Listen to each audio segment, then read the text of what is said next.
What the COP26 Talkfest has been about fundamentally is transition, broadly from a range of emission-emitting practices, but specifically, of course, away from fossil fuels.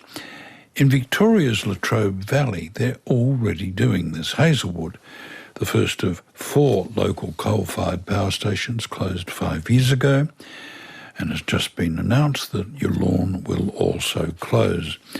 Now, the region has a unique model for managing that transition, which of course involves finding jobs and adapting the local economy, and it's steered by the Latrobe Valley Authority, and stealing the authority is CEO Karen Kane, a fellow cattle farmer and a former school principal. Karen, marvellous to have you with us. You're really at the cutting edge in Latrobe, aren't you? In Australia, at least. I hope other coal regions are watching you closely.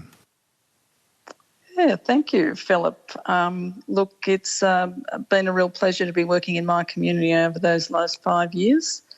And I think we've had a great opportunity to undertake some really important work in supporting workers and businesses and communities in my community, and a very positive approach to transition. Well, you're years ahead of my neighbours in the Hunter Valley and WA and Queensland. They're all further behind in their transitions. So I think we've been fortunate to be able to undertake the work we've done based on the model of transition that we've put in place, and I think it's a very practical approach. It's really understanding, listening to and understanding what workers in our community have needed initially, what businesses were requiring at the time of the closure, and now continuing to work with them 4 or 5 years on, and certainly understanding community sentiment and understanding what people were looking for. So very much the activities that we've been able to be involved with in partnership across our community has been based on very careful listening and understanding about what the community needed, but also in a very practical way of acting on that need. You're also, of course, involved with brown coal, which is even dirtier than black coal. Introduce us to the local power stations. Yes, so at the time of the closure of Hazelwood, the dirtiest of the 4 mines at the time, owned by French company Engie, who made the decision to close with 5 months' notice. But in addition to that, as you've mentioned, Yallourn power station, owned by Energy Australia, is now destined to close by 2028. And we have 2 other coal-fired power stations in the valley, one owned by Alinta and also one owned by AGL. So there are 3 remaining, as I said, with Yallourn closing by 2028. Now, what prompts the closure of a power station? Well, good question. And in the case of Engie, certainly the decline of the asset, so a very outdated power station, high pollution, but a French company owned by a global company who made the decision that further investment in that asset didn't warrant the case, and certainly in terms of the company and the French, probably in France, understanding the implications of pollution and emissions associated with that type of asset at the time. Karen, I understand the French company is getting out of fossil fuels anyway. Yes, that's right. So I think the issue was the short period of notification to the community and obviously to the government here. And so having to act very quickly was one of the challenges. In contrast to Yallourn, owned by Energy Australia, where there's been ongoing negotiations with the Victorian government about its closure. Yes, exactly. And 7 years' notice, which is certainly better than 5 months. But considering the effort that was put in for that 5 months and the following, 4.5 years, there's certainly been a big turnaround in terms of activity and job growth, economic stimulation, and a change in sentiment to seeing a different future for our community. Now, AGL own the Liddell in the Hunter in my neighbourhood, and that's been a very controversial possession, problematic for them. It owns Loy Yang A. Yes, that's correct. So interesting in terms of location, I think, for the company. So AGL still sees itself as having a future here in the short term for that company, and is also undertaking some investment in hydrogen production out of coal as a potential. Looking at the potential, it's a trial site at the moment. So it'll be interesting to see how that progresses over time as well. In parenthesis, let me ask you this. How long will it take, and one hopes that it will happen, for the landscape to be healed? Look, a very good question in terms of both emotionally and from a community perspective, both the landscape from people's perspective, but also the physical landscape.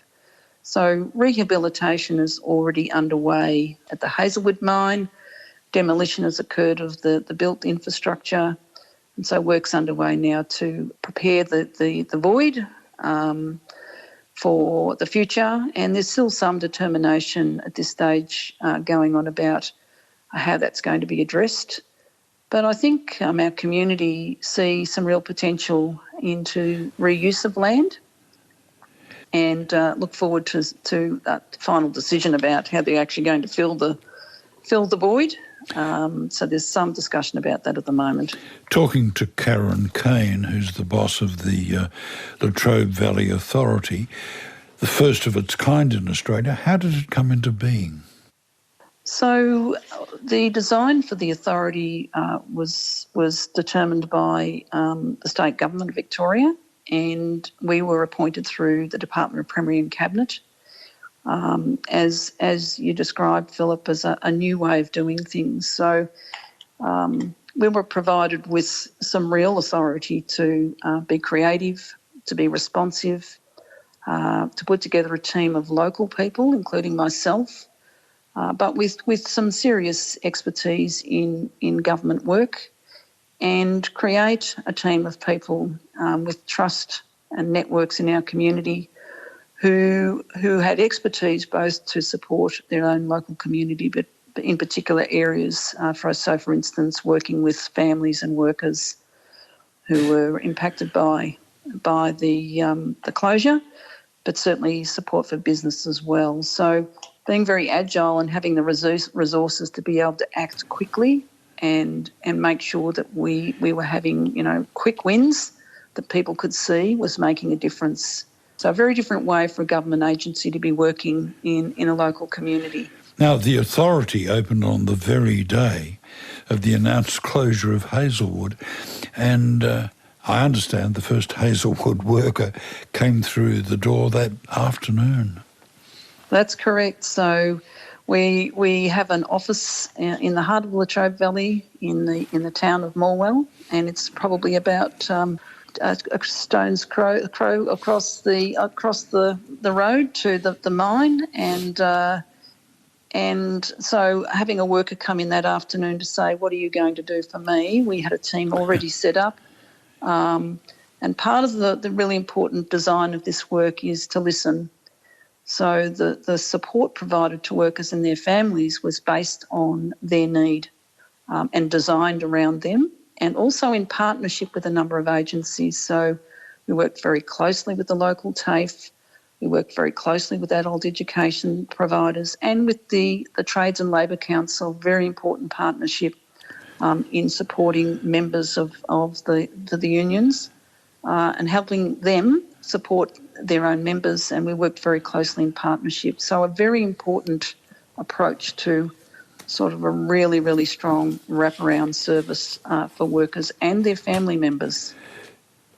Okay, we're talking transition, and now let's talk about your transition from cattle farmer to high school principal and now CEO of this fascinating outfit. How did that happen? Oh, look, at the time of the establishment of the authority, there were opportunities for some staff from departments, state government departments, to come in and help set up. I took up that opportunity and realised how important this work was and commitment to community going through a tough time. I've worked in the community for 26 years now and saw this as really important work. So I decided to stay, have a fantastic team of people who are committed to their community. And what an important piece of work, Philip, to be doing. Absolutely, absolutely. The work that's been done so far by many, many people across our community, we're very, very privileged to work with some great people. It's a great community, and building on the real strengths in the community, I think, is the approach that we've taken. As you're well aware, the issue of closing down coal mining and coal power is a vast political hot potato in the Hunter Valley, and it's causing and will continue to cause all sorts of political upheaval. So I'm interested in that you've worked closely with the Victorian Trades and Labour Council. Yes, and look, I think that's been a fantastic partnership, and credit to the Trades and Labour Council locally here, who've worked side by side with us. We have a very strong and trusted relationship. We've funded programs for them to run and supported them through our staff.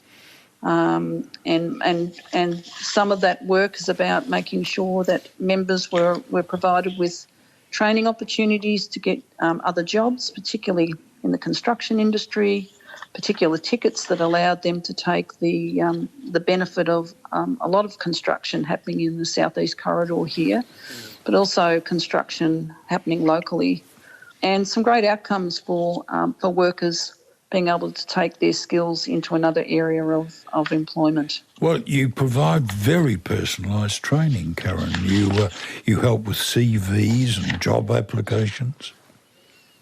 Yeah, absolutely. So it really was a very personalised approach. So everything from, and let's not assume what people want, and I think that's one of the wonderful parts of the approach that was taken, is really understanding what individual workers and their family members were needing at the time, and was everything from support for going into retirement through to financial planning to particular training opportunities that were of interest to particular workers, to helping with communication training, CVs.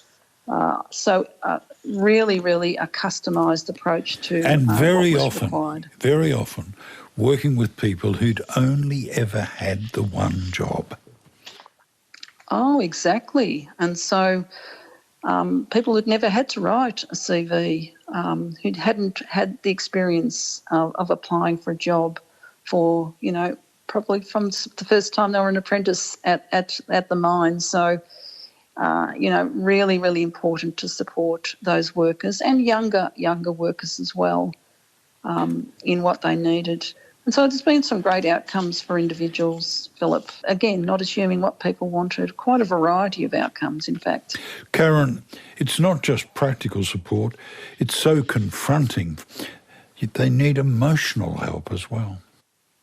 Oh, absolutely. And so the team of people who are providing that support undertook mental health training, and a really important part of the work was checking in on people, an open door policy, so people could walk in at any time and be seen, be able to be talking to somebody when they needed it. And there were no set rules about how many sessions or how often you could ring or how often you could come and speak to somebody. It was really important that we paid attention to the needs of individual people. I guess some people would have chosen a future where they worked part-time rather than full-time. Oh, look, absolutely, because, the workforce was made up of full-time employees, contractors and casual people in the workforce. So, and some of the contractors and the casual staff continue to take up, other opportunities in other businesses associated with some of the maintenance work that is required. So we do know that we do have contractors who are still taking up contract work and choose not to work all year. So again, it's very, very personalised about decisions that people make. Now, the Victorian government had already begun a lot of infrastructure investment in the region. That was increased. There were, as you say, jobs in construction, rail upgrades, local sport and community centres and hospital upgrades.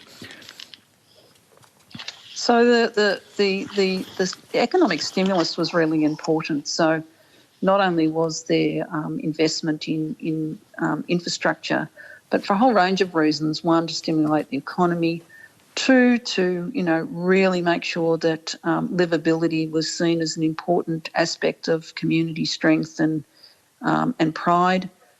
It's all about making sure every part of the community benefits from transition, right down to volunteer groups and working with small community organisations, through to working with larger infrastructure builds of major infrastructure that attracts investment, visitors, events, and again very much about pride and livability. Now, let the record show, beloved listeners, that the region's unemployment actually went down. Smart specialisation, Karen, that sounds so sort of jargon a human resources department might come up with, but in fact it was the European Commission and you're running with it. Yes, so again, Philip, you mentioned the Hunter Valley. In the early days, we sought, as an organisation, we looked out to find out what we could learn from other places that had been dealing with transition, whether it was the closure of the car industry here in Victoria, through to the closure of the steel industry in Newcastle some time ago. And through our discussions with the Hunter Valley at the time, and their experience with the closure of the steel industry, they had undertaken some study into what was happening internationally, and that led us to really start to explore what the EU Commission had been doing over the last 20 years. And as you can imagine, there are other parts of the world dealing with this sort of disruption, industry change.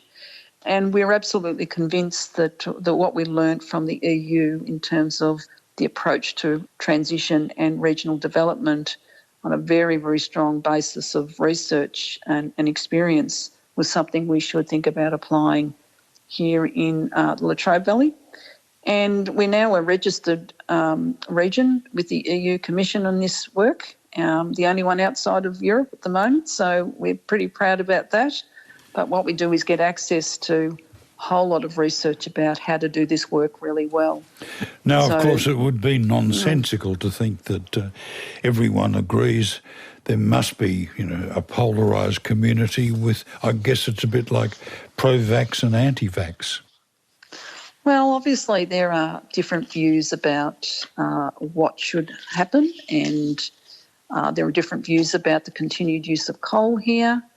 And really our role is not to convince people about their opinions, but our role is to work with people to look into the future, to look for, really proactive work and build a coalition of people on the future opportunities, particularly around the growth sectors where we know jobs are going to be, and that's certainly in energy, continues to be in energy, around renewable energy in particular, because we've got a very skilled workforce here. And particularly in some other sectors, the health industry is the largest employer here. Great opportunities beyond, the non-clinical jobs, a whole range of jobs that come with a very large health industry here. And agriculture is huge here. We're a very big contributor to the Victorian economy through agriculture. So wonderful opportunity here to value add to that sector as well. Now, Karen, when you've sorted out the Latrobe, I'd like you to whiz up to my neck of the woods and sort out the Hunter Valley. I've been talking to Karen Kane, CEO of the Latrobe Valley Authority, and obviously it's in very good hands.